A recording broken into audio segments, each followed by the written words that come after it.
Osiris. Count to 3. Come with me, and you'll be in a world of Do, re, mi, fa, sol, la, ti, do. You have found Daniel Donato's Lost Highway.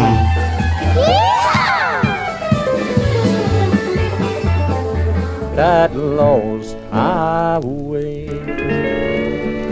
Yes. Howdy, y'all. Welcome back to Season 2, the start of Season 2, Episode 51 of the Lost Highway Podcast, the podcast of all things Cosmic Country. We are coming to you today with our friends Osiris Media and Topo Chico, two of my favorite brands on this planet, one of many. And there's definitely other life forms on there. And the second that I get a chance to meet one of them, I'm going to play them a podcast from Osiris Media. I'm going to crack open a cold Topo Chico for them, or room temperature, dependent on what their body temperature is, dependent if they have bodies, dependent if they like to hydrate with mineral water. I would assume they would, because every human I've ever met does. I want to give you guys something here that I find sincerely inspiring and very much so grounded in the truth that is very useful for you in your life, which is what every minute on this Lost Highway podcast should be for you, is I want it to be either entertaining or useful. This is from Seth Godin from his blog that he puts out every day. And this is one called Perfect or We're Not Going. When does this rule apply? It doesn't apply to anyone we've ever hired. It doesn't apply to anything we've ever purchased. It doesn't apply to any project we've sponsored or anyone we've ever voted for, dated, befriended either. In fact, it's a great excuse for the things we're afraid to do or where our inclination is to say no anyway. If you're hoping for inaction, look for perfect. Let me repeat that just one more time.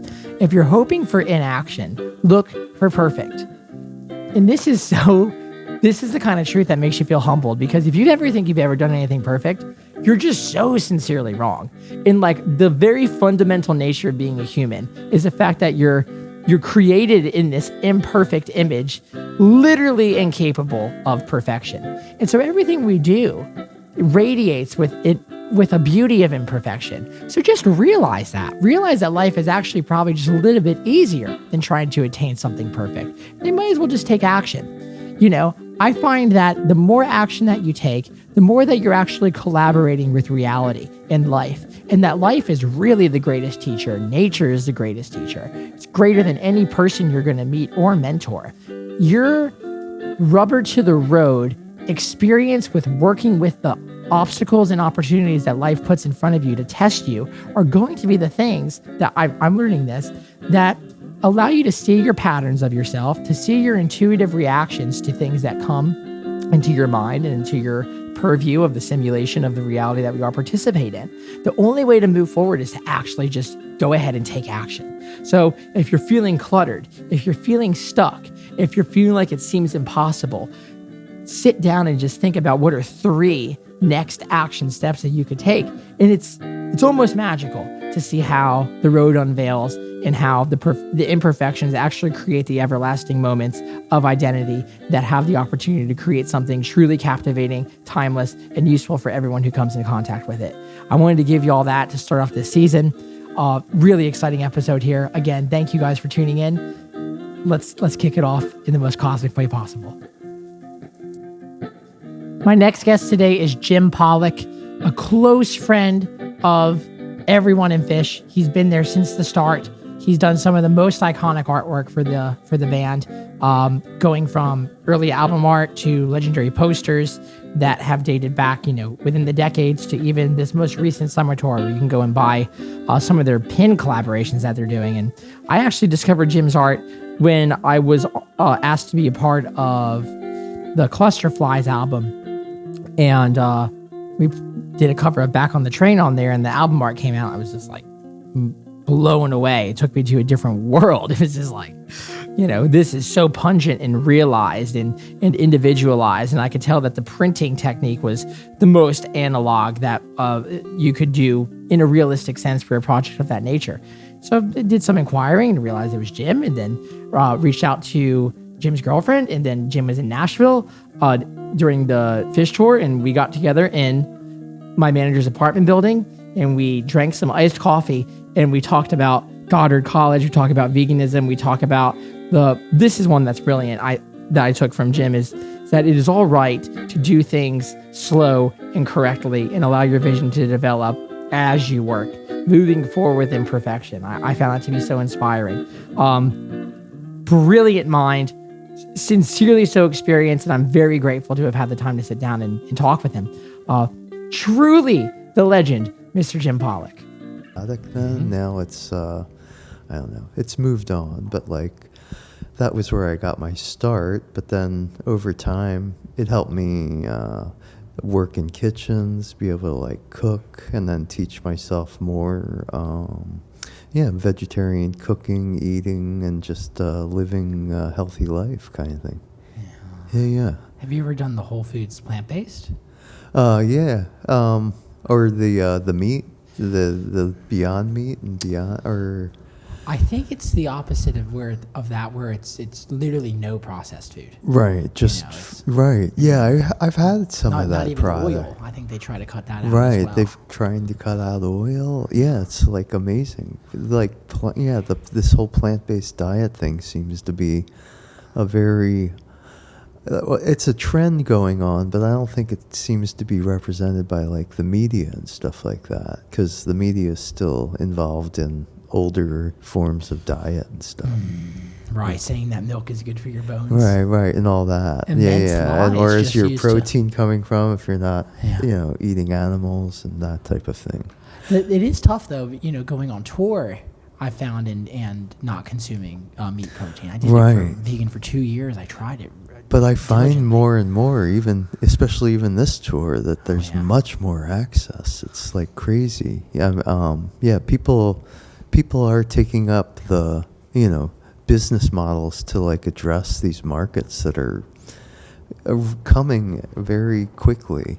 People want more and more of this, the plant-based diet. Yeah. Yeah. Do you cook a lot? I do. Yeah. Yeah. When I'm not making art, I'm often cooking, and over the pandemic I taught myself a lot about fermenting vegetables, making aged vegan cheeses, and kind of brushing up on stuff that I know will be helpful. Are you into probiotics? Yeah, I feel like Kimchi that. Yeah, that's part of it. Yeah, I make the kimchi. I just made a bunch of kimchi, make kimchi pancakes and that kind of thing. Those yeah, are it's astounding.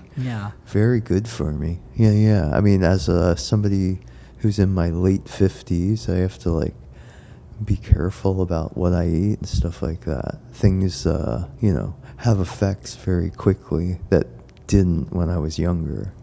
Whoa. Do you find that eating healthier ensures a better creative process at all? I think so. I don't know. I mean, like, sometimes like feeling. Yeah, I mean, you don't want to feel bad, but then as well as I do that like creative process sometimes is stirred by not good feelings or whatever. Mm-hmm. But I wouldn't like eat badly, but like sometimes you get to those bad feelings by bad choices you made and you don't even realize it, but then like the artistic process takes over and like gets fed by all of that stuff. So I try to stay healthy, but then I guess sometimes the artistic process forces one to reanalyze stuff, and like sometimes it comes from dark places, right? Immensely. That you didn't even know were there. Because you write songs, and that's a tough. I've never been able to write a song, but like it's the hardest thing I've ever tried to do. Me is the hardest thing I ever tried to do. Yeah, absolutely. Yeah. Because like I mean, to take a feeling and then put it into like the musical context. You took a song. I discovered your work just this year, and I've become a fast fan because I love the concept of someone creating something and there only being X amount of it, right? And then people losing their shit over it for years to come. And there was this thing that you did for Friend of the Devil, and Anne Marie was a boat. Oh right, yeah. And it's and it's.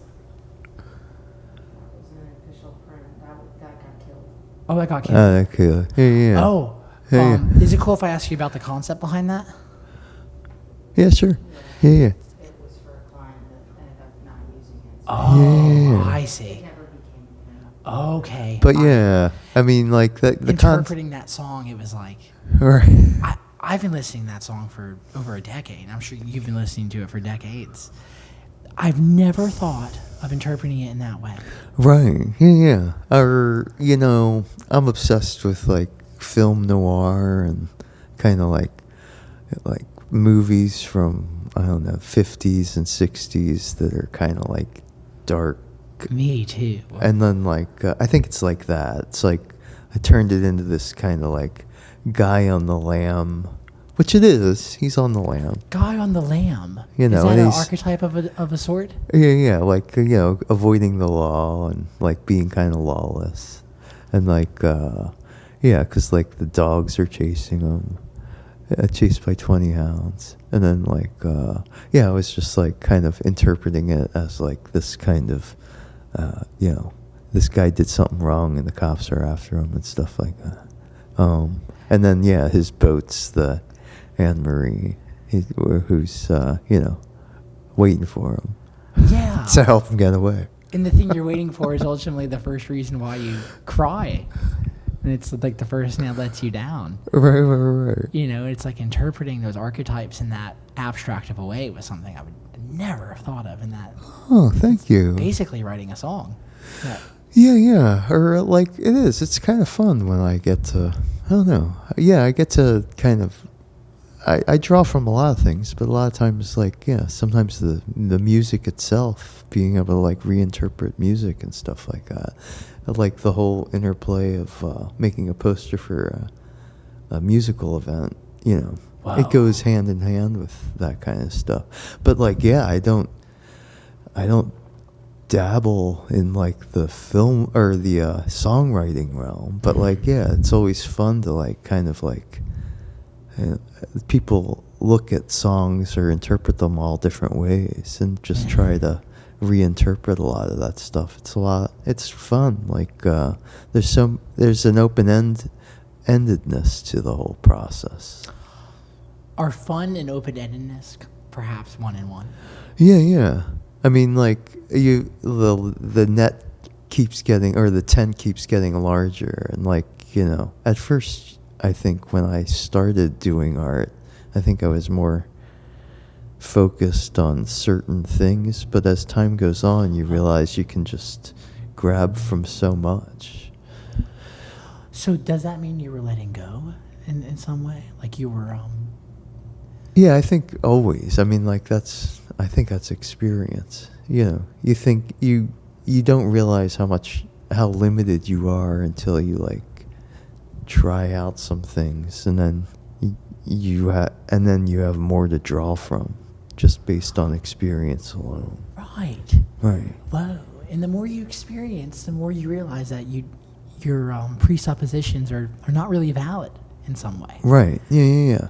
So, it is. It's a good place to be not so sure, but sure enough to like make something or be creative, make a meal, you know, things that aren't gonna harm too many people. And in my case, like too many animals. Yeah, basically. It's you know. So you found vegetarian practices through the morality of proper animal treatment. Yeah. I mean, like I think I was hyper empathetic as a kid and never liked the concept of it. I got my head around it very quickly that it was animals I was eating. Didn't like the smell. Never liked the smell when I was told, oh, you have to drink milk every day. And I have to drink milk. And then I learned how to hold my nose while I was drinking without holding my nose by hand.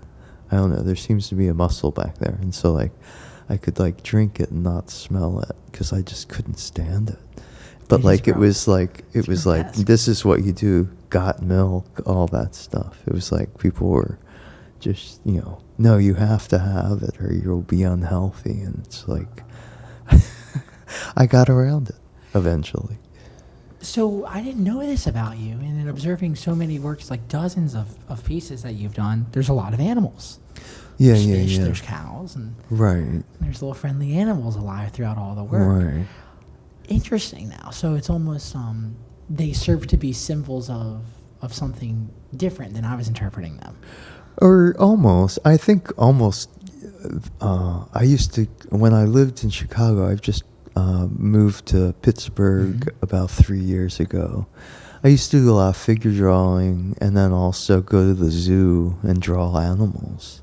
I like figures. I guess I like forms and like figurative. And like even the animals, it's like looking at the tendons and muscles and tissue, not unlike our own bodies. And so, and I do sketches of like a lot of plants and stuff like that. It's mostly, just kind of interpreting all this geometry that these figures are transmitting to us, kind of. Because like they're all like based on like golden ratio and phi and stuff like that. Oh my gosh, Nikola Tesla with the 369. Which also music does. Yeah. In an immense way, major scale 7 notes, triads are 3 notes. Right, but like people forget that like Pythagoras outside of the triangle was famous for plucking strings that he found very fascinating, and then like he started dividing them up using the golden ratio and Fibonacci numbers. And so, when you have a triad, you have a 2/3. The original, the 2/3, the size of that note, and the 3/5 of that note. And like that's all Fibonacci and golden ratio that form that. And that's the guy who invented, that's mostly known for triangles, is also well known as the person who like started analyzing the plucking of strings and turning them into harmonic things that sound good to the ear based on these ancient geometry. Immense, right? And the tools are unchanged. Unchanged since the, what is it, like 300 BC? I can't remember.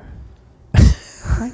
That's so fascinating. It's something that's occurred to me as the world has started to open up, and there's so much evolution in hardware, say in fitness, and right, there's Peloton bikes, and then Right. people are getting new they're getting these new giga yachts that they're flying on, or that they're taking out to the ocean, and this. But the thing that is unchanged, like truly, are musical chords.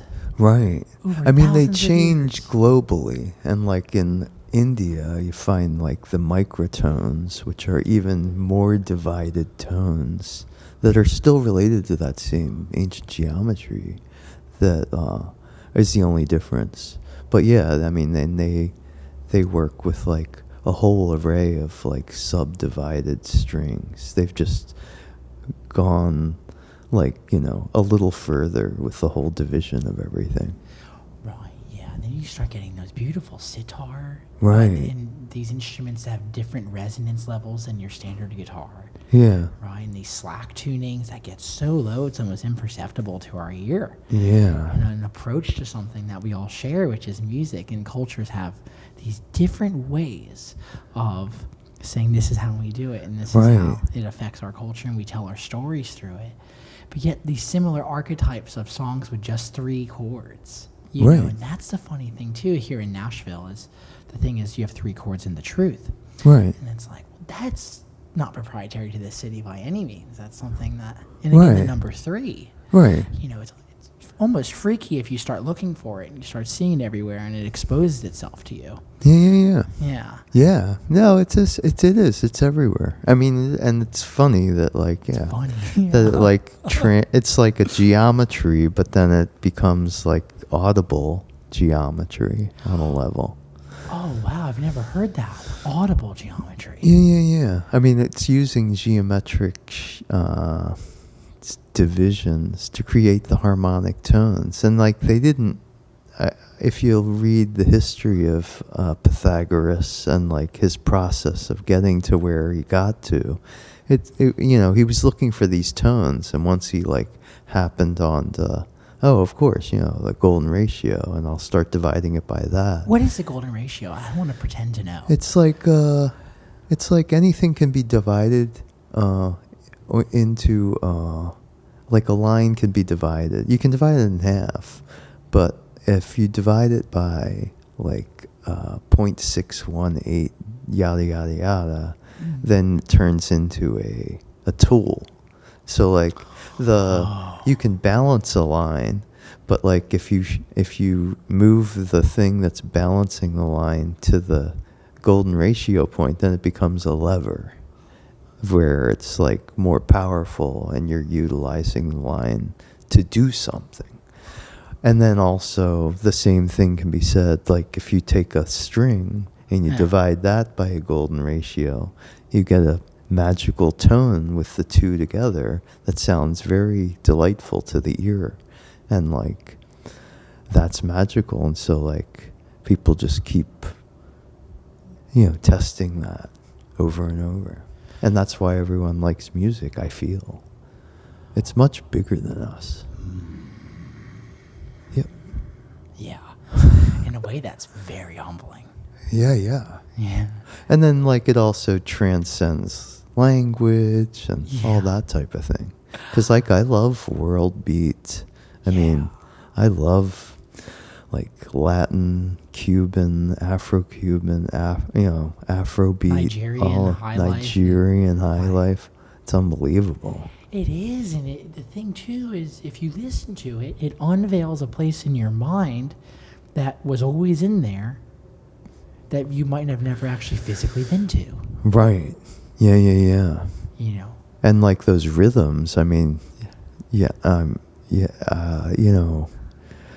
when I started listening to them I started hearing it like even with Carlos Santana and stuff, and just like, what is that? Because like that's just a driving, and then you find out about the clav and how you're, it's like, and then that's mathematical too, because you basically have two beats on top of each other driving what is very danceable situation basically.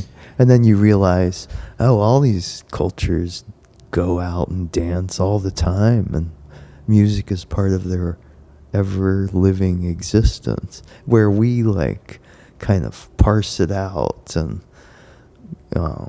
have our music festivals. Someone in Africa might just constantly be surrounded by different types of music and art and stuff like that. I think we're trying to get toward that, because there's a certain balance that brings to, cultures and stuff. Whoa. So you're suggesting that the incorporation of like the live music experience is Right. much more assimilated, Right. in perhaps less industrialized cultures. Right. It's like, Yeah, like, or like, I guess, what would you call it? Like white European kind of like, I mean, like, what is the show or the movie? Footloose. oh, sure. And it's Sure. like based on like actual, like up in like Michigan, like Dutch reformists who find what we do like just very bad, like dancing together, men and women dancing together, enjoying music. It's just like a bad thing. And like, I don't know. I don't know how their, numbers are doing, but like, I like dancing with my, hanging out and having a nice time. And I think it's like a very enjoyable experience. I've always had fun at the Phish shows since I started going, and like, it's kind of fun. And then, I guess it kind of got like a bad rap or something. Like, oh, you're going to go to the Phish shows all the time, but like they're a lot of fun, and there's more of that stuff happening all the time. And like, ever since, I guess, the demise of CDs and like MP3, like bands have been playing a lot more and like selling more tickets, and a lot's changed in music in a very short period of time. And I got to witness it or be part of it. It's kind of cool. Witnessing and being a part of something. That's like the privilege, one of the great privileges of life here. Right. There can be a part of you that's a witness. Right. And then there's a part of you that's the experiencer, the consumer of it all. Right. And there's that space in between, in the subconscious, where it all can kind of start to dwell. Right. And you can draw upon that and create from there. Oh yeah, yeah. I mean, yeah, it is. It's all. I guess it on a level it is. It's a little greedy of my part because like I just want to like be fed, have my head fed by like just very interesting.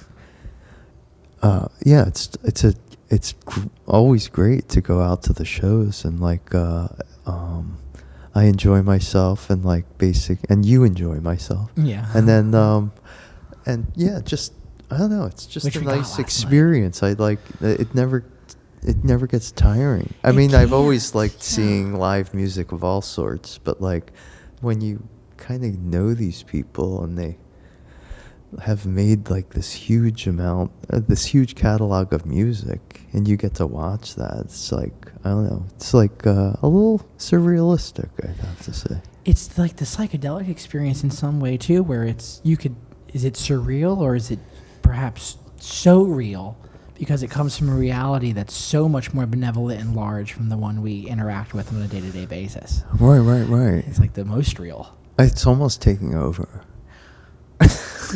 Yeah. Or hopefully. But like, yeah.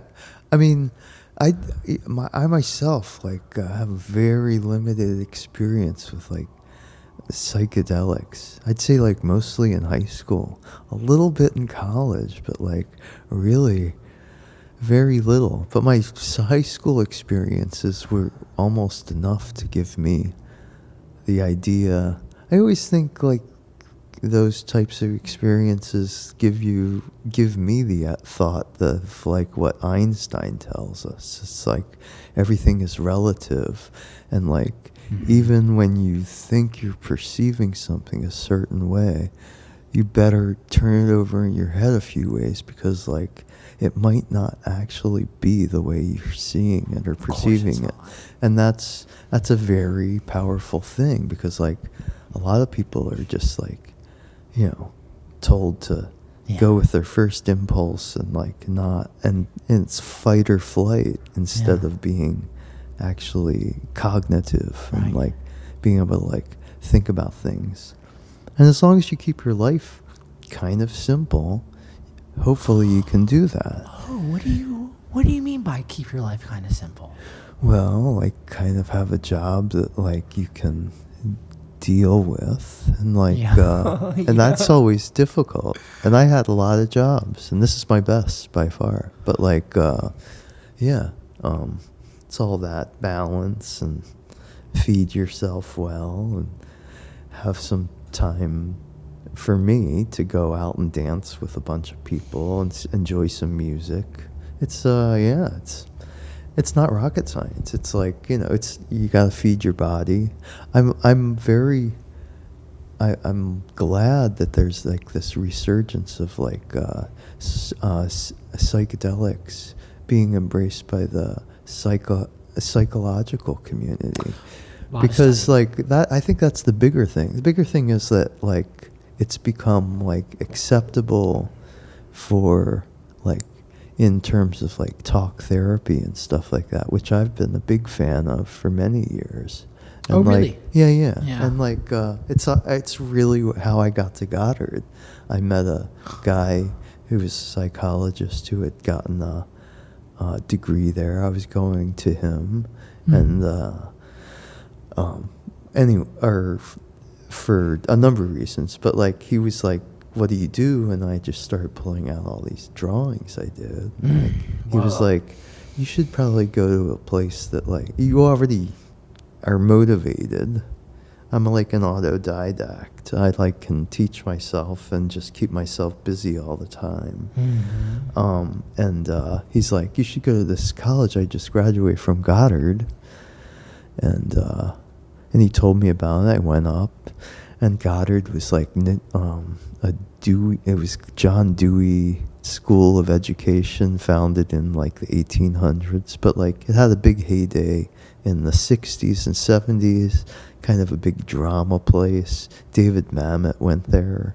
There was a lot, and Bread and Puppet, and then you also had glass and sculpture and stuff.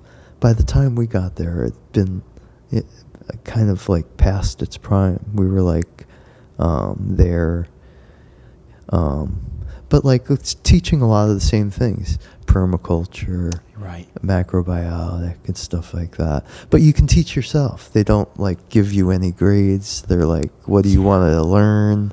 And like, Right. and I just like, well, I just want to like learn about like the history of cartoons. I like studied all about like, and they have a decent library, and all about like the history of like editorial cartoons. I was making editorial cartoons and just like doing that kind of thing, and then learning more about media and finding out about like Malcolm McLaren and like. Was there like, ever any R. Crumb studies in that time? No, but I knew him, and like we had his comics, and like drawing some crazy comics like that, Yeah. and like kind of wanted to be a comic book artist, and like kept that stuff going. I left Goddard, finished at the Art Institute in Chicago, but those guys kept like, oh, we still want your art, and then I would do T-shirts, and then around '98, I like started doing these linoleum prints, and just kind of like, it's kind of this organic process, and it's just been amazing. I mean, like I spent 3 years there, but like it's had such a profound influence on my life, from the vegetarian to being in Phish being in the Phish organization and doing their art, and then like being part of like the people who like them, and like it's amazing how many generations are like turned on by my friends' music. It's amazing. It's like, I mean, you don't see that, especially some guy I ran into at this hippie school, and then next thing I know, it's Right. like crazy. And it probably is next thing you know. Like, I've only had a brief amount of time here, and I can already start to see it fly. You can already feel it starting to fly, and Right. there's memories you forget that you had, and you go, oh, fuck, I forgot that happened in that Right. Christmas, and I was wearing that, and I was listening to this at that time, and I felt this way about that, and now that I'm older, I feel differently about it. I can only imagine, with the roads that you've traveled over these years, how that's compounded. Again, Right. going back to Einstein, he's saying Right. it's one of the wonders of the world is compound interest. Right, Who right. understand it, is glorified by it, and who doesn't dies by it. It's like, It's amazing. I can only imagine what that's like for you. It must be super normal, super real. Yeah. I mean, you almost. Just the millions of dollars too that you've curated, contributing your artwork to people, and how much value that brings to their lives. Yeah, no, that's like the powerful thing is, that Phish has created this amazing nonprofit organization called Waterwheel, and they have like this very good connection with like small nonprofits all throughout the country, and like you don't even come across that too much, but they're taking advantage of their touring, and then they're able to like connect with these very small organizations in which the money goes a long way. And it's just given like based on like these relationships that this one nonprofit agency has with these others that are directly give, but like it's great to have this one organization that like I've worked with for years, and and then it was a no-brainer when he started Divided Sky that I was going to help out. And I mean, the poster thing is an amazing thing, because like when I started this whole thing, I wanted to be an artist as a kid. Right. I was thinking more comics or comic books and stuff like that. But now I've learned all about this whole thing with like posters and multiples and like the collective like wealth of stuff that goes on with it, including like the ability to get people involved in donating and stuff like that. It's just, it's people are putting it up like they went to a show. Oh, I gave to this thing. And people, there's so much generosity in this crowd. It's amazing. It doesn't even make sense. It's almost like it's not even in the society that we live in. Everyone's so friendly, not judgmental, and right. If you're looking at them as magicians, the biggest trick they're playing on us is they trick us to be present and here. Yeah. It's like my shirt, my no talking shirt. No, that's new for me. I've seen that a lot go around over the past week. A lot of stop talking. Right. What's for everyone doesn't know about that? Oh, what's it's your like take a on that? chomper is a person who's talking during a song. Right. I mean, you can talk in between or whatever. But everyone, and then now it's like everyone knows to like, okay, can you be quiet? They're in the middle of a playing. It's just, common courtesy. But then I think, it's also like the collective concentration on the music. The more people are concentrated, the more everyone's going to get out of it. Which is like very Carl Jung in that way. Yeah, It's yeah, like yeah. you're engaging with the collective consciousness or Yeah. whatever. I'm a huge Jung fan. Are you? Me too. Yeah. Because, Me too. I think we're in the realm of him. I think, Yeah. Sigmund Freud won the the battle of psychiatry, or at least the turning it into something you can make money from. But now Carl Jung with like social media, kind of this collective notion that Right. people have adopted, for good or for bad, and even Carl Jung said it can go very haywire. He being someone who was in the Nazi youth and stuff like that. Oh. And he knew, he realized, his, that it wasn't his fault he was being sent. I mean, he ended up helping Wolfgang Pauli, come up with the exception principle using What's the his... exception principle? I think it's the only quantum equation that still holds true from between Heisenberg and Pauli. That they came up with these formulas under the tutelage of Niels Bohr, and he figured that stuff out because he went to Carl Jung, and there was a lot of anti-Semitism that was going on in Europe at the time. Right. Now, he had a lot of knowledge from having family members that knew about Kabbalah, which also has a lot of phi and golden ratio in it, and using some of the stuff that he had tucked away. Carl Jung let him bring out a lot of knowledge that he had within him that he kept buried, and he created the exception principle that way, and it still holds today.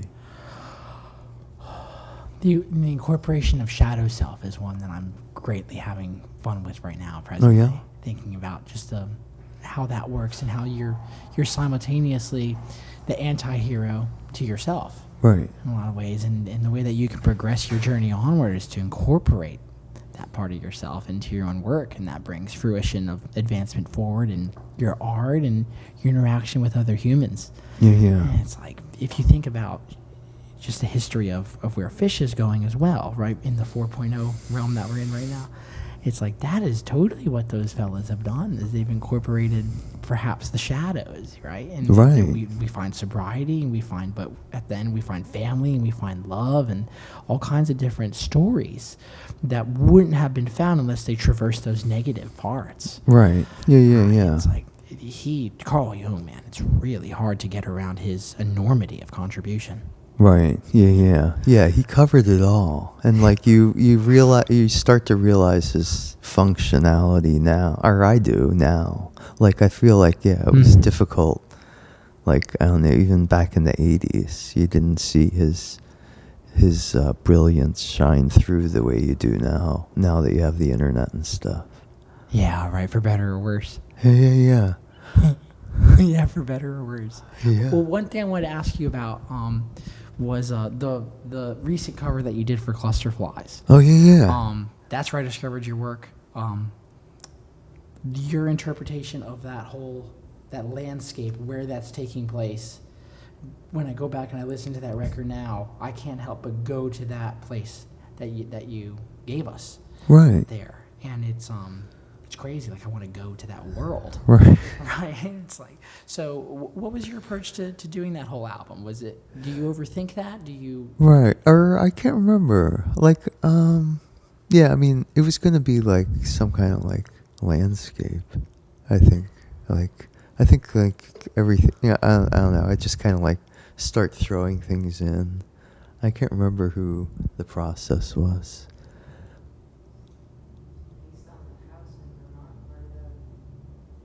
Right. Yeah. Oh. Right. Yeah. She showed me a picture of like those studios and stuff like that. No. Oh, the farmhouse. The farmhouse. Yeah. Right. The farmhouse where it was. That's right. Right. Yeah. And so it was from that. And then I went, and then I added some other things, and we put the Northern Lights in. And great track, by the way. Oh, you listened? Yeah, Oh, absolutely. thank you. Yeah. Thank you so much. Yeah, It I means a always lot. thought that, I mean, you know, that's a great song. It's a And great especially like country and western, like, yeah. Yeah, man. Yeah. It really is a phenomenal song. It's like so you live your life by that song. Right. You really can. That's the thing too, is you can live your life to Destiny Unbound and Back on the Train, and Right. you know, you see your life unveil through the characters that those songs are. Yeah. Your art contributes greatly to that, because it's like it's matching socks. It's like there's the Farmhouse album sock, and then there's your interpretation of the art, and they match, and it's this beautiful pairing, man. Thank you. Yeah, it's really transportative, which I'm realizing is with this particular chromosome that we all share when we go to these amphitheaters. That's what I think subconsciously we're asking for, is to let's all go somewhere. Yeah. Yeah, it's definitely magical. I mean, like, yeah, all live music is, but like, yeah, this is especially with like the length that these guys have played together, Boy. with the very interesting crowd that has like developed from them playing together so long. It's like, it's really Which you never foreshadows otherworldly. or Yeah, saw. it doesn't happen that often. I don't think it ever has really. Right. I mean, the Grateful Dead can be, you know, but like, it's a different time period. So like, it's slightly different, but like, yeah, just having people play together for so long, that's a difficult thing. Yeah. I bet. Yeah. I bet there was shadow. I bet there were negatives. I bet there had Right. to. Well, they had some hiatuses. They took some Yeah. breaks. Yeah. You got to. But what's a timeline in regards to something that macro? Yeah, but I mean, everything's like, you know, full steam ahead for so far. I mean, like, we're going to see with the masks and stuff Yeah. later in the tour, but like, yeah, it's like everything else. You have to react to what's happening and make your best choices. Be aware and be present. Yeah, I've been masking up, and you know, whenever I go, and then just like take my mask off once I'm like in places, but like when I'm going to and from wherever, and I try to stay put, and then yeah, it's all hopefully this is all an experiment, but like hopefully everything's going good on that level. I have a feeling this whole planet's probably an experiment to some degree. It always has been. I bet it has. Right. There's you said something to me that was so marvelous and freeing. You said that the lino cut process that you work in, you said that process found you. Now, Yeah. That to me is so admirable, because it says that you were looking to find something as opposed to saying and you weren't going to be Right. looking. And so, do you have the ability to expound on that just a hair? Oh yeah. It's like a simple process. I was looking for like being able to do some prints, because Phish had invited me up to Clifford Ball and stuff like that. And I thought I should do a printmaking process, but like I didn't have a lot of space and stuff like that. So it was kind of like, it chose me. It was like, oh, how about linoleum? And like, yeah, just kind of not stopped. Just kind of like, I went with it. It's like one of those things where you make a choice early and then you just kind of keep going with it. And it was a good choice. I mean, it says a lot about my own style. It does. Yeah.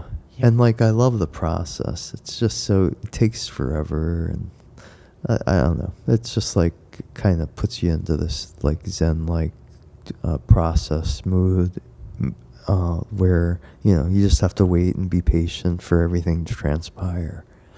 And not force it. Right. Yeah. Have you evolved with that truism as you have tenure in your practice now? Yeah, I'm trying. I mean, like, yeah, right?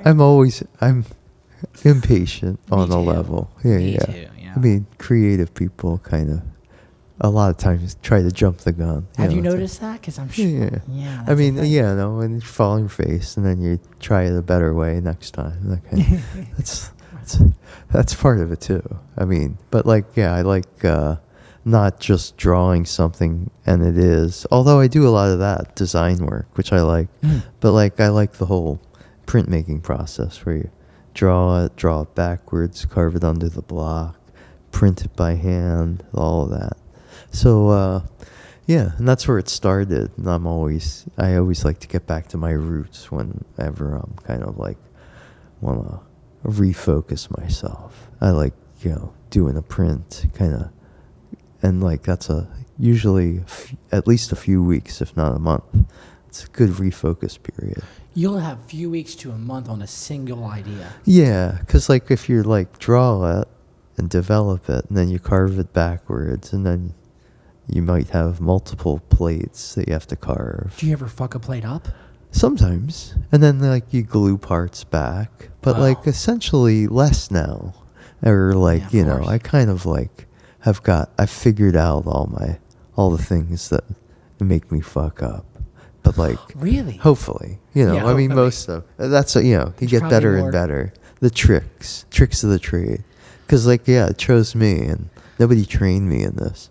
But like, you know, I've taught myself. That's what Alan Watts says, is you interacting with experience is the greatest teacher you could have. Oh yeah, As yeah. opposed to, you know, another human just telling Right. you words from their mouth. Right. About what to do. It's like, well, Just saying it's a wrong answer isn't half as good as falling on your face, right? oh, wow. Is that from you or is that a quote? I don't know, from me, but like that's how That's I feel. brilliant.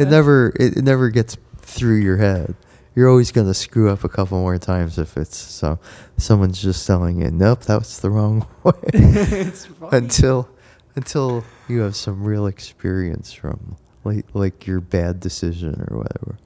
The falling on your face always helps a little. I mean, you know. I know. I bet you can look back at your time and have to say that in some degree that your resume is probably an amalgamation of all the hardships that you've traversed. Yeah, School of Hard Knocks, right? Yeah. What a Right. great degree to have. Right. No, I love that degree. And then, yeah, that's the hippies. It's like they taught me how to be a vegetarian, but also to be confident in like what you think you can attain. And now with the internet, and you have access to so much information, people forget that like you can teach yourself anything. Anything. Yeah, for yeah, free. yeah. For free, right? For now, and like Right. right now we have a free internet. We can't assume we'll always have that.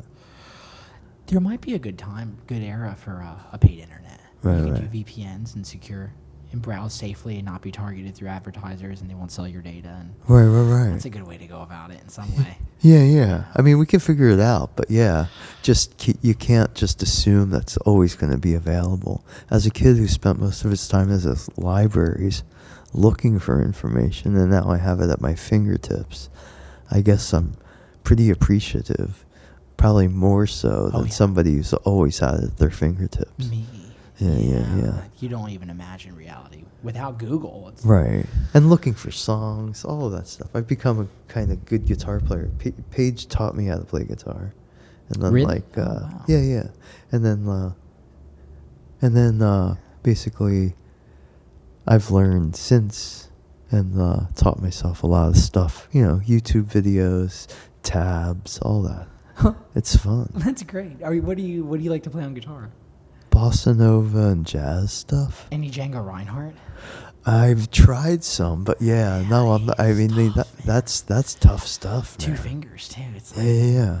I do nylon string right now. Like I Whitney. like it. Yeah, I kind of I learned on steel string, but have gone over to nylon string because like the bossa nova, the Brazilian stuff. oh man, yeah. Okay. Al Di Meola, have you gotten into him? The 3 Oh nights, yeah. Night in San Francisco, that record? Oh right. No, I don't know. I'm not sure if I know it. I knew the Al Di Meola of Mahavishnu Orchestra, This is Return to different. Forever. This is so Right, dumb. right. This will blow your mind. Right. You've never heard this before. Right.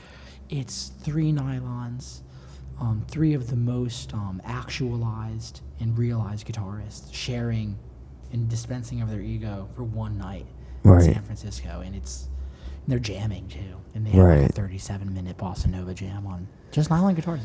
They're accompanying rhythm, bass lines, and melodies and chords. 3 guys. I'll at have to check a that miraculous out. Tempo. Right. I'll send it to you once we wrap this up. I mean, Absolutely. it's mesmerizing. Yeah. No, he's an amazing guitar player. Yeah. I mean, so fast. It's like a lightning. Like lightning. Yeah, No, I remember like reading an article about like how he was played with Chick Corea, like Return to Forever. I think it was and then like how Chick Corea found him, and he was like a kid, and he's just like crazy, crazy great guitar player, way ahead of his virtuosity. way ahead of his age. Well, Jim, thanks for this time. This was Absolutely. beautiful. Thank you so much. Yeah, absolutely. Thank you so much for coming and talking. In the midst of Phish tour. Yeah. No, it's nice. Has that word evolved for you over the years, what that means? Phish tour.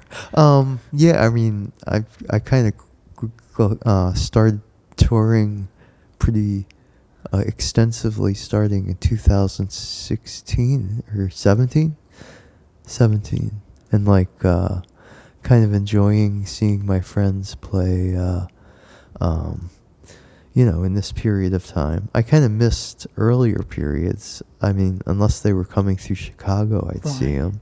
But like now, I'm seeing them as much as I can. It's a lot of fun to see them in this period, in which their energy level is just as high, and there's a lot of communication going on, and they're still retooling and rearranging songs that you thought that they wouldn't touch forever. But like, I was listening to things in Atlanta and Alabama, things even in Tweezer that I'm like, wow, what are you doing in there? Oh my God, you're like changing, and it's just for the better. I think it has a lot to do with Trey playing with like a string quartet and like giving space for instruments, and he's even retooling stuff that like you think like he'll never touch again, but like he's always tinkering.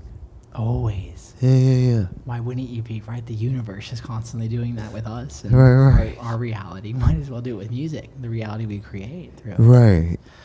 Oh my gosh, that's immense to hear. I'm glad that you enjoyed that tweezer. I'm new here, and that tweezer was revelatory for me, and so the fact that it was pungent for you as well. Right. That was the 6th longest one in history, according to was it? According to YouTube. All right. That's what they say. Well, It's kinda YouTube. Cool. That's a good. I guess we have to ask Fishnet. That's the end all. That is the end all. helping friendly app people. Yeah. Well, hey, thank you so much. Thank you so Such much. a pleasure meeting you. Nice to meet you. Right.